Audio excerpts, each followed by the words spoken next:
What is your obligation to teach your children? Eshinantam levanecha.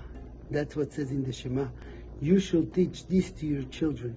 What is really what the Torah wants us to teach our children? Not only spiritually, but also emotionally, and to succeed in the world. So the Talmud discusses that in the laws of kivud avaim, just together with the laws of honoring one's parents. So what are those things that parents are obligated to make sure that their children are good at? So obviously the first thing, like we said, Veshinantam levanecha, is talking about the words of Torah. You have to teach your son Torah so he can be a good, successful Jew. The second thing is a person is supposed to teach his child tefillah, pray, to connect to Hashem. Also, he is supposed to teach him about the mitzvot, specifically the mitzvot that have to do with the men, how to fulfill them, like the daily mitzvot, the tefillin, and all the other Shabbat, every day, all the mitzvot.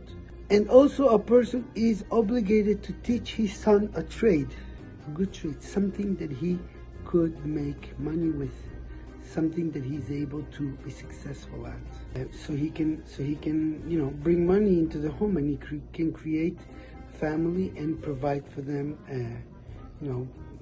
openly, and have all their needs and their wants, the good things that Hashem gave us to enjoy the world. The Talmud says a person is obligated to teach their child how to swim.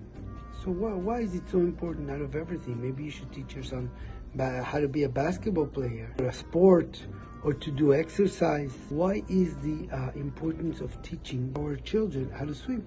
Obviously, living here in Florida, we understand the importance of it. But beyond that, it doesn't say how to teach him how to drive, which is also very important to survive in life. The idea of teaching a child how to swim goes a little bit beyond just the survival, and so chatz v'shalom, a child could survive in case he falls into a body of water. There is something deeper over here. The idea of teaching a child how to swim.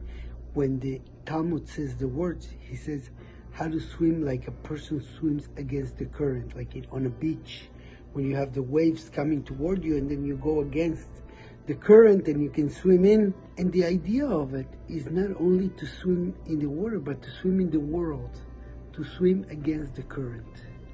Let us teach our children to be able to go against the current.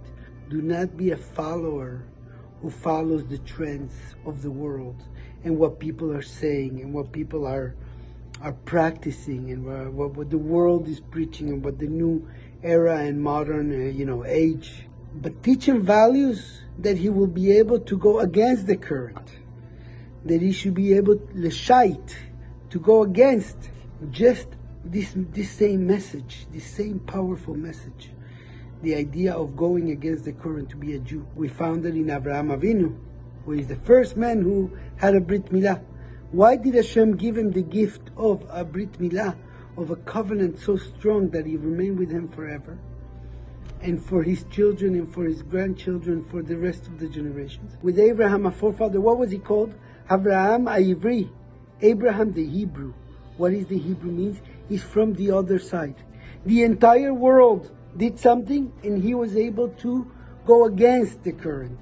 Don't follow the trend, but he was true to himself, to his heart and to his soul, to his neshama, to his bond to Hashem. So too we have to teach our children to go against. When you know that a value is true, it doesn't matter that it's not popular. Go and do it, follow it, because that's your heart, and that's what actually is going to define you and make you successful. That is the most attractive thing in the world, when a person is able to be himself and be true to himself. We know the saying, you are what you eat. And in Judaism is even stronger because we have the laws of kosher. And every type of food has to have a certain kashrut symbol. So the fish, the Torah says, our kosher fish is scales and fins. Snapir vekaskeset. Those are the signs of a kosher fish. Science says those fish who live in the warm water is because they have scales and fins and they're able to swim against the current. Those who are not considered fish, who are considered mammals, that swim with their body, don't have scales and fins, then they live in the cold water, like sharks and whales, inside the ocean because they are not able to swim against the current. When you eat the kosher fish, not only you gaining the strength from the actual food, but also from the energy that is into it. What is the energy? Go against the current. So here yet again we see this message, this powerful message of going against the current. Let's teach our children a trade, Torah, prayer, and also to swim. But not only to swim physically, but to swim spiritually, to go to be a real Hebrew.